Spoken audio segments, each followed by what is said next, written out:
And so we'd like to invite Eduardo now to come up here. There's just enough room to receive the Gabriel Award.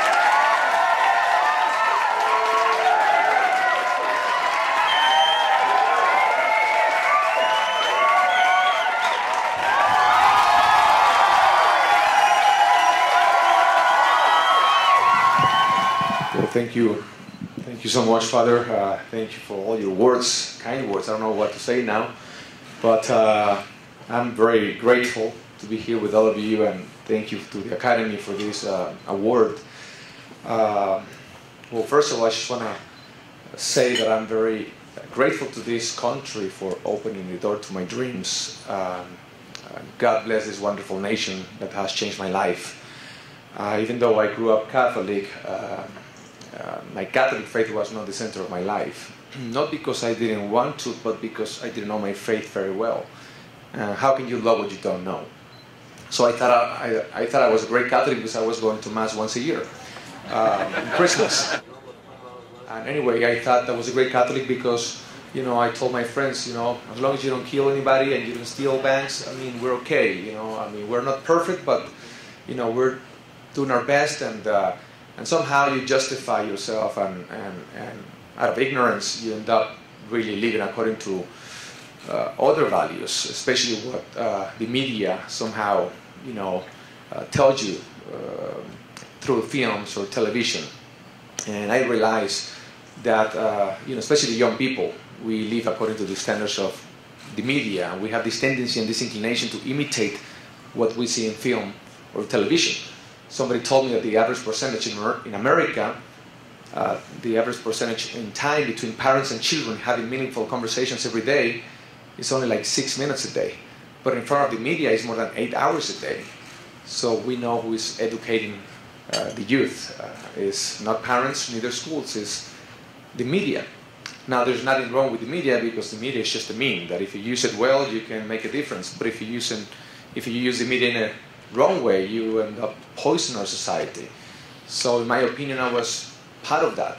I was not part of the solution, I was part of the problem. I was poisoning our society by the projects that I was involved. So, because when I moved to Mexico City, as Father Willie said, I was 18, 19 years old. I wanted to be an actor, I wanted to be a singer. And so I started singing in a boy band for 3.5 years, and then telenovelas in Mexico and many other things. So 10 years after, I realized that, you know, I was very confused because I thought I had everything, but on the other hand, I had nothing. I was very empty. Something was missing in my life. And I realized that I was not assuming the responsibilities that I had to assume, because I forgot that as an actor, whether you like it or not, any project you are involved, you are going to affect how people think, especially young people. So through my English teacher, I, you know, opened my eyes by the grace of God. And I made a promise to God that I will never use my talents again to do anything that will offend my faith, my family, or my Latino culture. And after I made that promise, I ended up not working for 4 years. So, because all the, you know, my agents were calling me, you know, and they were giving me all these offers to do, but they were not in line of the things that I wanted to do. So I started saying no and no and no, until finally one day I met this priest, Father Juan, and I said, Father, I don't know what to do. I think there's no room for me here in Hollywood. For the first time I realized that the purpose of my life is not what I thought. I was not born to be a producer. I wasn't born to be an actor. I wasn't born to be a lawyer. I was born to know and to love and to serve God.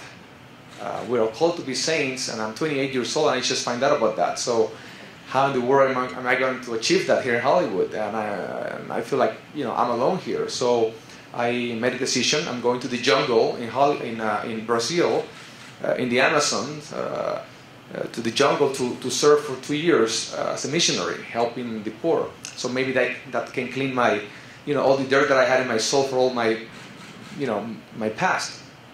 And he looks at me and, where are you going? He said, I'm going to the jungle, Father, give me your blessing. I said, Eduardo, Hollywood is a bigger jungle.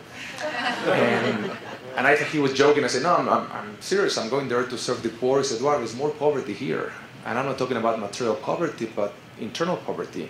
God opened your eyes here, not for you to run but to stay here, not to judge the darkness, but to be a light in the darkness. And so I think you should stay here. I said, but Father, I feel like I'm alone here. No, you're not alone. God plus one is an army, and it's more than one out there. You just haven't met them yet. But I barely can speak English, well, even better, because you know what? If things, happen, then you know who did it, not you. So you should open a production company so you can have the power to control the morals, the moral message of the story. But stop crying, just start going to Mass every day, and then you will figure it out. So I listened to him, and he gave me a book called Rome Sweet Home from Dr. Scott Hahn, and that book changed my life, because after I read that book, I started going to Mass every day, and that, is what really changed my life, because after that, I ended up meeting 2 other crazy guys just like me who were going through the same conversion experience, and the 3 of us got together in my house, in the living room, and we opened a production company called Metanoia Films with the mission of making films that will have the potential not only to entertain but to make a difference, elevating human dignity. And we were broke, we were producers, but just because we call ourselves producers. But actually we were just having a little table and a sofa, and that was it. And I remember one day, 4 years later, after I made that promise to God, I was in my room, in my bed. I didn't have money to pay my rent for the next month. My father thought I went crazy. I lost all my friends at that time, but I had a lot of peace. So I lost everything, but on the other hand, I found everything that really matters in life. And for the first time, I experienced true freedom. And because, freedom is not to do whatever you want to do, but what you ought to do the right thing. And I remember that day, I received a call from a producer in Miami, and he was telling me, I have this great project for you, Eduardo. I know that you want to do these certain things, but here's very positive. It's, a few things that you have to do, but I mean, come on, you used to do those things before, and maybe this will, save you and give you enough to maybe later do whatever you want to do, but now I think you have to do this, you have to make a living. So I find out that I had to compromise a little bit, and he said, it's just a little bit. And for the first time I realized how weak I was, and I was about to say yes. I said, let me call you back. I hang up, and that's when I realized that in times of temptations, in times of confusion, you get on your knees, you pray, and God gives you the strength and the clarity and the power to say no to those things that will offend Him. And so that's what I did, and I got the clarity. I called him back and I said, thank you very much, but I can't do this. I wish I can, but I can't. And I hung up, and I just felt like I started crying. I felt free. And then I received a second call from Father Juan, the one who told me not to leave. And he said, Eduardo, I'm here in Rome. What are you doing? I said, I'm working a lot, Father. Thank you for all your advice. Things are going really well. And he said, you want to come to Rome tomorrow to meet the Holy Father, John Paul II? And I will be amazing. I don't even have money to pay for my ticket. I'm like, I lost everything. I'm not complaining. This is great purification, and this is part of the journey. But I wish I can go. I can't. Don't worry. I already have someone that will take care of that. So next thing you know, I was in Rome holding the hand of our Holy Father, John Paul II, and I was one of the most beautiful moments in my life. I told him, Holy Father, we have a production company called Metanoia Films. Please pray for us. He gave me his blessing. I closed my eyes. I had a rosary in my hand. I started praying, Our Father. I didn't want to leave. He gave me a second blessing. Maybe he thought he needs a double one or something like that. But after that, I went back home and I met this wonderful family from Philadelphia, literally 7 days after that blessing. And we told them, we have this movie, at that time we used to call Agape, and we changed it to Bella.